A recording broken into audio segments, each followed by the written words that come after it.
Hey everyone, we're here at Rourke's Hill Cafe, which has quickly become one of our favourite places around the college. And it's somewhere you might have already spotted Mr Morison from time to time. So we thought we'd ask him to stop for a few minutes and have a chat with us. Hey guys, how are you? Hello. Hey, how are you? Yeah, very good. This new space is so amazing. What was the thinking behind it and why was it so important to have a place like this for students? Okay, so you need to understand that this is the fourth part of a whole master plan. And so stage 1, 2 and 3 you've had for some time. The Mercy Learning Centre, all the Heath buildings and the refurbishment of the Synod building. And so we've really focused on rebuilding the entire senior campus. So we wanted something to revitalise the middle of the school and create a hub for everybody. So this whole space now, Rourke's Hill Cafe, is the thing that is the hub of the school, and it connects the whole school. It connects the senior campus with the junior campus, it connects the quad, it connects the streetscapes around us, and it just gives us a brilliant space for students to come and meet and do whatever. Yeah. Yeah, no, I think it's working really, really well. Yeah, definitely. Yeah. So how have you guys been finding it, and have your friends been visiting it? Yeah, I know a lot of my friends, they do come here quite regularly. I know I've been up here quite a lot, and it's like I said, it's been a really, really good way to connect with the young year levels as well, who you might not see very often. But yeah, it's a beautiful space. It's a really nice environment to be in here, and I couldn't be more happy to have this at our school. So I'm actually hoping that as we move on, we'll be able to hold functions in here, because when we open up all the doors, we can seat about 450 people in here. Yeah, yeah. I think it's a great addition to the school, especially like connecting all of the year levels together, because I feel like as much as we have like the libraries and like the walkways and stuff, there isn't like a central place for us all to just connect like as an entire community. So I think it's a great addition. Okay, so let's start to talk about you, since we've been talking about me a little bit. How have you found your year so far? How have you found stepping into the roles that you're in as college captains? I think it's been really good. We've both loved it so far. It's given us a big challenge and it's kept us very busy, but Shelley and I both love it. It really gives us a sense of purpose at the college, and it just makes our Year 12 year that bit more rich. And I know Sam and I both, like throughout our entire high school, have always tried to, be great students and whatever, and this role really allows us to like make a difference and allow our ideas that we've been curating over 5 years to like come to life. And I think I've loved it, and I know Sam has as well. So I agree that you both have been great students and fantastic students, and I'm really proud of you. Thank you. But what's been the greatest challenge so far? I think for me personally, the greatest challenge has been the pressure I put on myself to make everyone happy. As in, like, we have decisions like to make that seem irrelevant, but there's a lot of different opinions, especially from the Year 12 cohort, or like activities that we want to do, and we ask for opinions, and like everyone has a different opinion, but we want to make everybody happy, and sometimes that just can't happen. We have to look at the majority and what's best for the community, and we have to trust our leadership guts to do the right thing for this community. That's a bad answer. The most authentic thing you could do is to be yourselves, and just remember that you are in these leadership positions because you've got the ability to lead.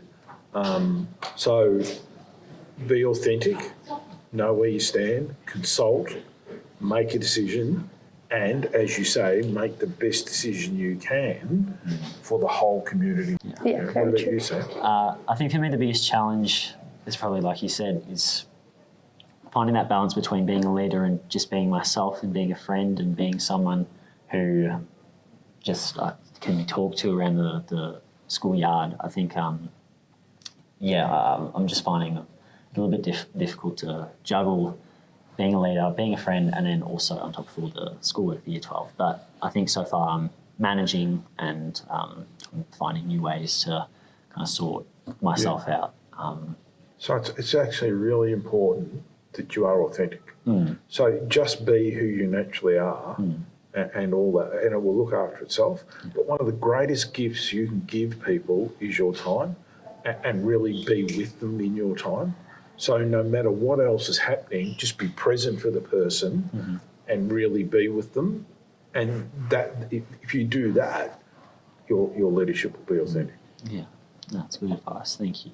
Is there something that you wish you knew when you first stepped into a principalship role, and do you have any advice for us? Big question. So you need to understand that when I first became a principal, which was 24 years ago, schools were very, very different places. And the environment in which I moved into was country school of 600. It was about 1280 when I left, but it was a much smaller school. And so the issues that I had to deal with are very, very different to the issues in a school of this size. I mean, we're a school of about 1,600 and trying to make sure that everybody gets what they need in a school of 1,600. I mean, we've got about 250 staff, and you talk about trying to please everybody. So, yeah, it's just a very, very, very different environment. And my advice to you would be exactly what we spoke about before. Just be authentic and give your time to people and you'll be fine. Yep. Because that's how I do it. Yeah, I definitely. trust the people around me. Yeah. And we were actually told last week, you actually didn't start in education. You were a chemist first and then in the military. Yeah. So, no, that's right. I didn't come to teaching until later in life. So I started my working life as an industrial chemist, and I worked in the rubber industry over in Altona Way. There was big petrochemical plants there. There was fuel refineries, rubber plantations and things like that. And I used to find I'd go out on the factory floor and talk to these guys who were doing brilliant things. And one of the things I used to try and do was document the processes that they used to fix some of the issues that they had with rubber flow and things like that. And I often found that the things that they did weren't documented in any of the textbooks or any of the studies that I had done. And so I'd ask them to write them down for me, and they couldn't because they couldn't read. Oh, wow. Right. And then I'd go around and they'd ask me to check their pay packets because they didn't even know, couldn't even read the pay packet. So these were, I thought, really intelligent human beings, really intelligent people. And it worried me that they never had the opportunity to learn to read. Yeah. And so I decided to become a teacher. Wow, that's awesome. So I started teaching when I was about 27. And then, of course, teaching brought me the greatest of gifts. Firstly, it gave me my wife. I met my wife through teaching. And so we've spent our whole life together as teachers, which has been brilliant. And I actually love the teaching profession. I just love it. I think teachers have got, parents hand us a precious gift, right?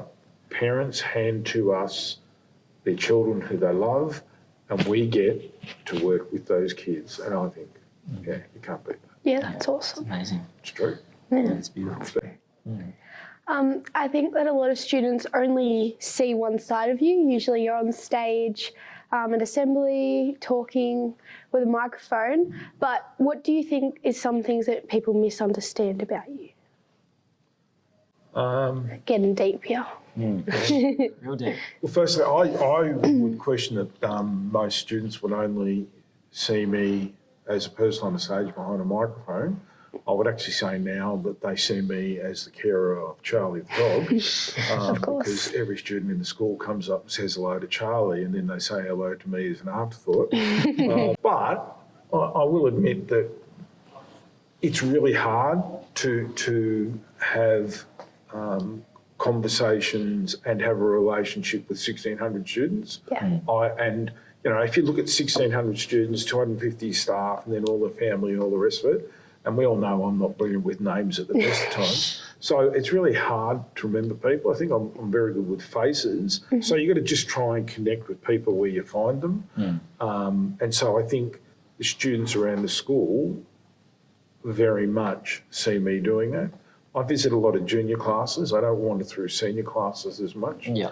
Because you don't want to interfere. Yeah. Like, you know, you're at the important end of your secondary education, and your teachers generally do a really good job of trying to work with you to get the best out of you. So, yeah, I think I interact with students in a whole lot of ways, but I also admit that it's getting harder and harder to get out of an office. Yeah, definitely. It is. Yeah. Very busy. It's a great job, though. You should think about it. Definitely. Yeah. But you talk a lot about what Mount Lilydale can be for a place for students. What do you actually hope students get from their time here at Mount Lilydale? One of my favourite gospel readings is John 10, where they talk about living life to the full. My other favourite one is in Faith, Hope and Love, but I'll go back to John 10. So if we talk about we want everybody to live life to the full, what does that actually mean? And I think it means that we want to empower every student to develop themselves to be the best version of themselves, to develop their talents, to develop their skills, because they've been given the gift of those skills. You often hear me say things like, you've got this gift, but it was given to you because I haven't got the gift. If you're a brilliant musician and you can play and I can't, I want to hear you play because that's your gift to me. And so I want students to aspire, but I want them to aspire so that they can then use those skills to help other people and make the world a better place. People often say, do you want people to be successful business people? And the answer is yes, I do. Yeah. I really, really do. I want them to be ethical, successful business people because we need that, Yeah. right? We need people to run businesses ethically. We need people to employ. We need people to work in all facets of life, whether that be, you know, ethical motor mechanics or plumbers or nursing or whatever, like the full range. Yeah. But it really is about finding the things that give you life and give you joy. Yeah. Because in 30 or 40 years' time, and you look back, yes, you'll have worked in some area, and I suspect the work that you're going to be doing in 30 years is very different to the work which I know about. Yeah. The world is changing so fast. But I do know there's a whole lot of things that will continue to give you life. The arts, performing, painting, music, all of those things are really an important part of who you are. And they're the things that I want you to experience, as well as the things that's going to give you an income so that you can live life to the full. And then, of course, we also need to talk about relationship with God, because I don't think that you can live life to the full unless you're in a relationship with your God. Yeah, 100%. 100%. If you had one piece of advice for us for the rest of the year, what would it be? Only one. One piece of advice. Dedicate your time to that which gives you joy, but ensure that you put a plan in place to achieve what you want to achieve. Yeah, that's a good one. Yeah? Yeah. That's very good. Yeah. And would you say that you take your own advice? You try to live that every day? Yep. So I have very strict rules about when I work and when I don't. Contrary to what a lot of people think, I don't work 24/7. I get to work about 6:45 every morning. I try to be gone by 6:30, 6:45 at night. I'll do a little bit at home if I have to, but I don't do any schoolwork on a Saturday unless something majorly goes wrong. Yeah. And then I start work usually about 4 o'clock Sunday night. So you've really got to put parameters in Yeah. to achieve what you want to achieve, but also make sure that you're part of doing the things that you love, whether it's the arts or music or whatever. Yeah. Okay? So we're running out of time, so just before we finish, when it comes down to you two, what kind of leaders do you aspire to be, and what is it that you hope to achieve this year? I think as a leader, for me, it's important that I live up to what I wanted to be as a leader. Because going into the role last year, I have had so many good ideas and goals that I wanted to achieve if I got the role. And now that I have it, I would really love to be able to fulfill all of those dreams that I wanted to, as well as also being able to actually make a difference, especially even when we're not here anymore, but having a lasting impression on the school and making a positive change going forward. So just to think about that for a sec, just think about who was the college captains when you were in year 7 and how did you experience them? And that's how you'll make a difference. Yeah. It really is. Yeah. Right? It's in the interactions and the relationships you have, not just with your year 12, Yeah. with all the other students. And that's why I said to you some time ago, go and spend time with them. Yeah. It's the greatest gift you can give them. Yeah. Yeah, what about you, Sam? For me, I want to be a leader that is known by the community. I want to be someone who's part of the community, who is known throughout the entire school, and who just has genuine connections with everyone that I can, everyone that I know, and I can do that by just doing these little things like saying hi to the year 7s when I walk past. Lovely. Or joining a basketball game with the year 8s, for example, something like that. But Right. yeah, just being genuine. Yeah, definitely. 100%. All right. Well, thank you so much for joining us here at Rourke Hill Cafe. Yeah, we really appreciate you coming and taking time to talk to us. And for the students watching, we hope to see you here very, very soon. Whether it's to enjoy a bite to eat or chat or just to hang out.